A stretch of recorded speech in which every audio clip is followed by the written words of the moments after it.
شروع کرتا ہوں اللہ تعالیٰ کے نام سے جو بڑا مہربان اور نہایت رحم کرنے والا ہے۔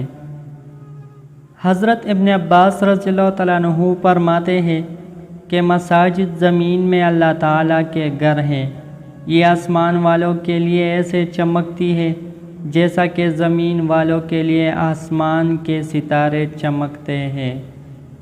حضرت عمر بن خطاب رضی اللہ تعالیٰ عنہ فرماتے ہیں کہ میں نے رسول اللہ صلی اللہ علیہ وسلم کو ارشاد فرماتے ہوئے سنا، جس نے کوئی مسجد بنائی جس میں اللہ تعالیٰ کا نام لیا جاتا ہو تو اللہ تعالیٰ اس کے لیے جنت میں ایک محل بنا دیتے ہیں۔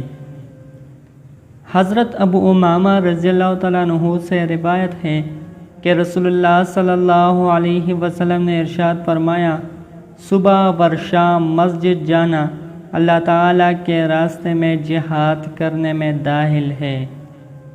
حضرت ابو ہریرہ رضی اللہ تعالیٰ عنہ سے روایت ہے کہ رسول اللہ صلی اللہ علیہ وسلم نے ارشاد فرمایا، جو شخص صبح اور شام مسجد جاتا ہے اللہ تعالیٰ اس کے لیے جنت میں مہمانی کا انتظام فرماتے ہیں۔ جتنی مرتبہ صبح یا شام مسجد جاتا ہے اتنی ہی مرتبہ اللہ تعالیٰ اس کے لیے مہمانی کا انتظام فرماتے ہیں۔ دوستو، اللہ جل جلالہ ہمیں ان احادیث مبارکہ پر عمل کرنے اور اپنی زندگیوں کو سنوارنے کی توفیق دے۔